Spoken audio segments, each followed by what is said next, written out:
Hello everyone, इस video में हम पढ़ेंगे न्यूज़पेपर का एक आर्टिकल जो कि द हिंदू से है और सीखेंगे इसको हिंदी में ट्रांसलेट करना। So let's start. Sri Lankan navy arrests 8 fishers from TN यानी कि तमिलनाडु, ट्रॉलर्स सीज्ड। नेवी का मतलब होता है नौसेना और श्रीलंकन नेवी यानी श्रीलंका की नेवी या नौसेना। अरेस्ट का मतलब होता है गिरफ्तार करना और यहाँ पे फिशर्स लिखा हुआ है फिशरमैन के लिए, जिसका मतलब होता है मछुआरे। ट्रॉलर एक बोट होती है जिसमें कि नेट लगी होती है मछलियां पकड़ने के लिए, और सीज का मतलब होता है किसी चीज को जब्त करना, कब्जे में ले लेना। यहाँ पे फर्स्ट पार्ट में सब्जेक्ट है श्रीलंकन नेवी और अरेस्ट है इसका मेन वर्ब, और ये लिखा गया है प्रेजेंट इंडेफिनिट में। न्यूज़पेपर की हेडिंग, सब हेडिंग प्रेजेंट इंडेफिनिट में लिखी जाती है, पर हम उसकी हिंदी इस तरह से नहीं करते हैं। तो मतलब हो गया श्रीलंकन नेवी ने 8 मछुआरों को तमिलनाडु से गिरफ्तार किया। और जो सेकेंड पार्ट है वहां पे सब्जेक्ट है ट्रॉलर्स, सीज्ड है इसका मेन वर्ब, लेकिन अगर इसका कंस्ट्रक्शन आप ध्यान देंगे तो इसे पैसिव वॉइस में होना चाहिए था, यानी कि ट्रॉलर्स जब्त कर लिए गए। तो इसका जो सही तरीका होता तो ये होता trawlers has been seized, but फिर से वही बात, न्यूज़पेपर की हेडिंग वगैरह थोड़ी कॉन्ट्रैक्टेड फॉर्म में लिखी जाती है। आगे न्यूज है इन अ फ्रेश इंसिडेंट। इंसिडेंट का मतलब होता है घटना और फ्रेश का मतलब है यहाँ पे ताजा, हाल ही का। मतलब हो गया एक हाल ही के घटना में 8 फिशरमैन यानी कि 8 मछुआरे from Rameswaram and Thangachimadam in Ramanathapuram district of Tamil Nadu.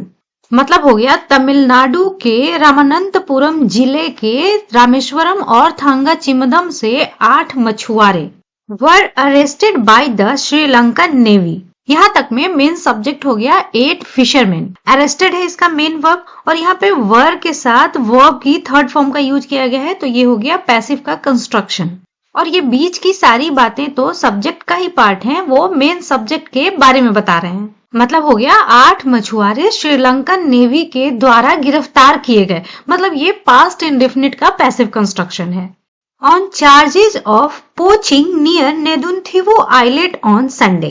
यहाँ पे चार्ज का मतलब है आरोप, उसी की प्लूरल फॉर्म लिखी गई है चार्जेज। पोचिंग का मतलब होता है अवैध तरीके से, इलीगल तरीके से किसी एनिमल का शिकार करना, उसमें मछलियां भी आती हैं। आइलैंड का मतलब होता है द्वीप, और किसी छोटे द्वीप या आइलैंड को आइलेट कहते हैं। तो मतलब हो गया ये जो 8 फिशरमैन गिरफ्तार किए गए संडे के दिन नेदुनथिवो आइलैंड के पास में पोचिंग के आरोप पर। आगे है according to an official. According to का मतलब होता है के अनुसार, ऑफिशियल का मतलब होता है अधिकारी। From the fisheries department. Fishery का मतलब होता है मछलियों से जुड़ी हुई इंडस्ट्री, मतलब कि उनमें मछली पालन से लेके मछलियों को पकड़ना, बेचना सब कुछ इंक्लूडेड होता है। तो मतलब हो गया फिशरीज डिपार्टमेंट के एक अधिकारी के अनुसार tokens were issued to 169 mechanized boats. Token का मतलब हो गया रसीद और इशू का मतलब है जारी करना, यहाँ के केस में देना या बांटना कह सकते हैं। मैकेनाइज्ड का मतलब होता है मशीन से चलने वाला, जैसे यहाँ पे है मैकेनाइज्ड बोट्स यानी कि मशीन से चलने वाली बोट्स। ऑन सैटरडे, सैटरडे के दिन put out to sea from Rameswaram jetty. Jetty का हिंदी मतलब होता है घाट। गूगल इमेजेस में आप इसे देख सकते हैं, ऐसे किसी जगह को जेट्टी कहते हैं। पुट आउट एक फ्रेजल वर्ब है, इसके बहुत सारे मतलब होते हैं। यहाँ के केस में इसका मतलब है कहीं पे जाना या कहीं के लिए निकलना। जैसे यहाँ पे है पुट आउट टू सी यानी कि समुद्र के लिए निकले या समुद्र में गए। यहाँ पे सब्जेक्ट है टोकन्स, इशूड है इसका मेन वर्ब, वर्ब के साथ वर्ब की थर्ड फॉर्म यूज की गई है, तो ये है पैसिव का कंस्ट्रक्शन। और मतलब हो गया रामेश्वरम जेट्टी से समुद्र में जाने के लिए शनिवार को 169 मैकेनाइज्ड बोट्स को टोकन्स इशू किए गए थे, दिए गए थे। The fisherman were scheduled to return to the shore on Sunday evening. Shore का मतलब होता है किनारा, रिटर्न का मतलब लौटना, और शेड्यूल्ड का मतलब होता है निर्धारित या तय किया हुआ। यहाँ पे सब्जेक्ट है फिशरमैन, शेड्यूल्ड है इसका मेन वर्ब, और फिर से यहाँ पे वर्ब के साथ वर्ब की थर्ड फॉर्म यूज की गई है शेड्यूल्ड, तो ये हो गया पैसिव का कंस्ट्रक्शन। और मतलब हो गया मछुआरे संडे की शाम को किनारे पर लौटने के लिए शेड्यूल्ड थे, मतलब निर्धारित थे। और सर्विलेंस टीम, सर्वेलेंस का मतलब होता है निगरानी करना, चौकसी करना, तो सर्विलेंस टीम का मतलब हो गया निगरानी करने वाली, चौकसी करने वाली team. Of the Sri Lankan navy. Detain, detain का मतलब होता है किसी को पकड़कर रखना, गिरफ्तार करना। The 8 fisherman and seized their trawlers, यहाँ पे सब्जेक्ट है ये सर्वेलेंस टीम और डिटेन्ड है इसकी मेन वर्ब, और ये लिखा गया है पास्ट इंडेफिनिट में। एक्चुअली यहाँ पे एक और वर्ब है सीज्ड, और देयर लिखा गया है उन मछुआरों के लिए। मतलब हो गया श्रीलंकन नेवी की एक सर्वेलेंस टीम ने 8 मछुआरों को पकड़ लिया और उनके ट्रॉलर्स को जब्त कर लिया। सीज का मतलब होता है जब्त कर लेना। स्टेटिंग दैट, स्टेट का मतलब है यहाँ पे कहना, यहाँ पे इसकी प्रेजेंट पार्टिसिपल फॉर्म यूज की गई है, मतलब हो गया कहते हुए।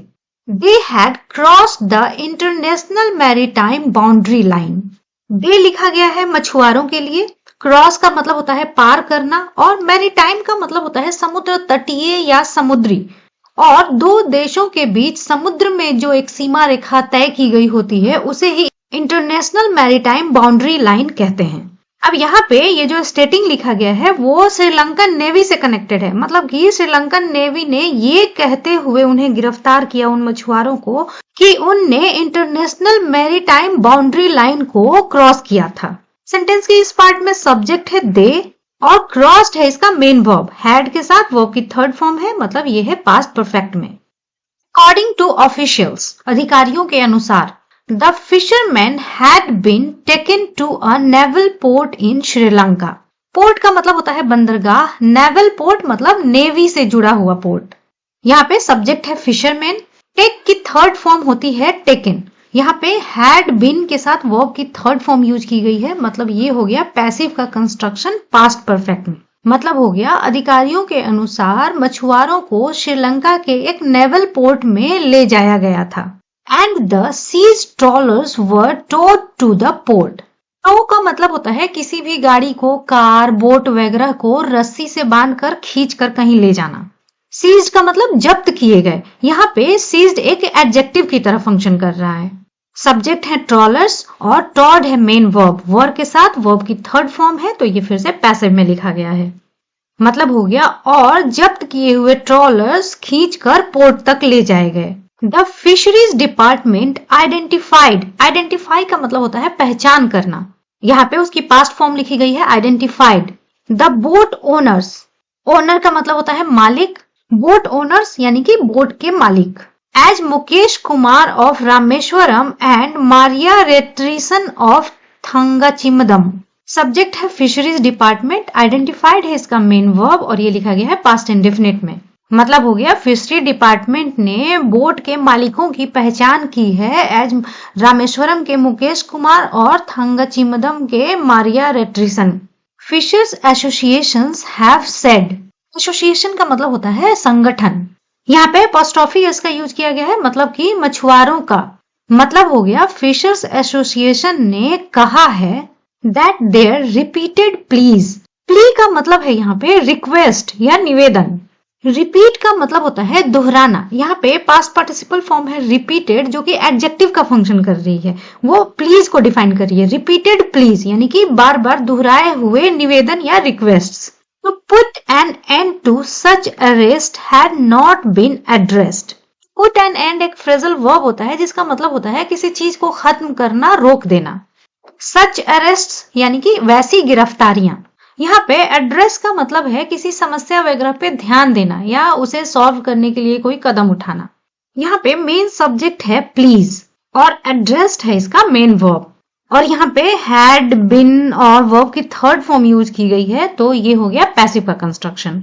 मतलब हो गया फिशर्स एसोसिएशन ने ये कहा है कि वैसी गिरफ्तारियों को रोकने के लिए, खत्म करने के लिए जो उनकी रिपीटेड प्लीज हैं, बार बार के उनके रिक्वेस्ट हैं, उनको एड्रेस नहीं किया गया था, उनके रिक्वेस्ट पर ध्यान नहीं दिया गया था। आगे है स्ट्रेसिंग दैट, स्ट्रेस का मतलब होता है किसी बात को एम्फसाइज करना, उस पर जोर देना। प्रेजेंट पार्टिसिपल फॉर्म यूज की गई है स्ट्रेसिंग, मतलब हो गया जोर देते हुए। That the union and the state governments had let them down. Let down एक फ्रेजल वर्ब होता है जिसका मतलब होता है किसी को निराश करना, उम्मीदों को तोड़ देना। मतलब हो गया ये जोर देते हुए कि केंद्र और राज्य सरकारों ने उन्हें निराश किया था। They said a meeting would be held shortly to decide the next course of action. ये जो एक्सप्रेशन है कोर्स ऑफ एक्शन, इसका मतलब होता है योजना, पद्धति, क्रियाविधि। मतलब कि कोई भी काम करना है तो उसके लिए क्या क्या कदम उठाने हैं, उस सबको मिला के कोर्स ऑफ एक्शन बोलते हैं। डिसाइड का मतलब तय करना, शॉर्टली का मतलब जल्दी ही। अब यहाँ पे जो रिपोर्टिंग वर्ब है सेड, वो पास्ट में है, और जो रिपोर्टेड पार्ट है वो इनडायरेक्ट स्पीच में लिखा गया है। मतलब कि इस सेड के अनुसार अब सारे वर्ब यहाँ पे चेंज होंगे, इसीलिए विल की जगह यहाँ वुड का यूज किया गया है। होल्ड का मतलब होता है किसी चीज का आयोजन करना, और यहाँ पे उसकी थर्ड फॉर्म लिखी गई है हेल्ड।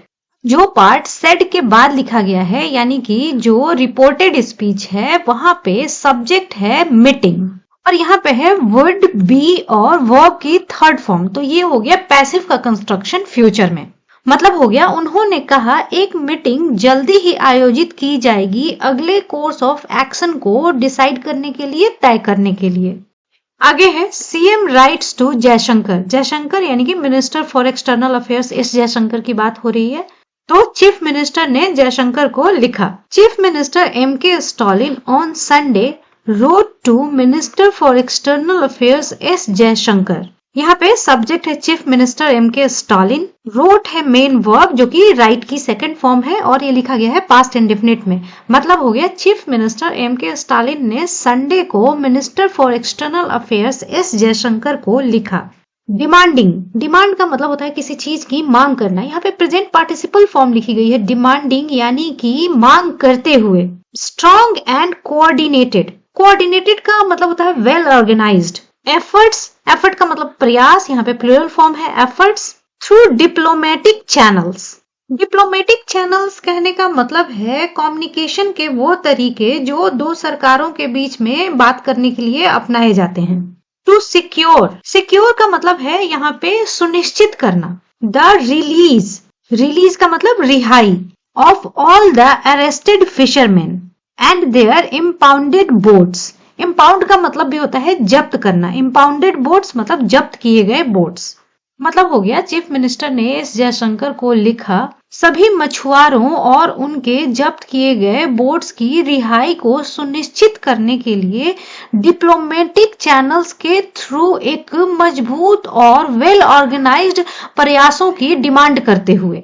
स्टेटिंग दैट, यहाँ पे स्टेट का मतलब है कहना, ये कहते हुए कि सच अरेस्ट, वैसी गिरफ्तारियां, bye the Sri Lankan navy were continuing unabated.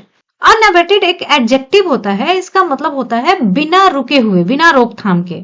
मतलब हो गया श्रीलंकन नेवी के द्वारा वैसी गिरफ्तारियां बिना रुकावट के जारी रही थीं। ही सेड, उन्होंने कहा। द फ्रीक्वेंट, फ्रीक्वेंट का मतलब होता है अक्सर। एप्रीहेंशंस, एप्रीहेंशन का मतलब भी होता है गिरफ्तारी, यहाँ पे प्लूरल फॉर्म है एप्रीहेंशंस।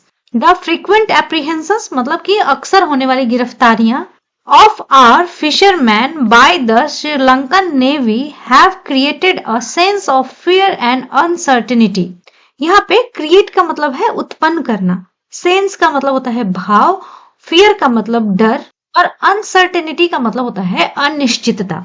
मतलब कि ऐसी स्थिति जब वो पता नहीं हो कि कब क्या हो जाए, उसे अनसर्टेनिटी कहते हैं। यहाँ पे मेन सब्जेक्ट है एप्रीहेंशंस, क्रिएटेड है इसका मेन वर्ब, हैव के साथ वर्ब की थर्ड फॉर्म है, इसलिए ये हो गया प्रेजेंट परफेक्ट में। मतलब हो गया श्रीलंकन नेवी के द्वारा हमारे मछुआरों की अक्सर होने वाली गिरफ्तारियों ने एक डर और अनिश्चितता का भाव उत्पन्न कर दिया है।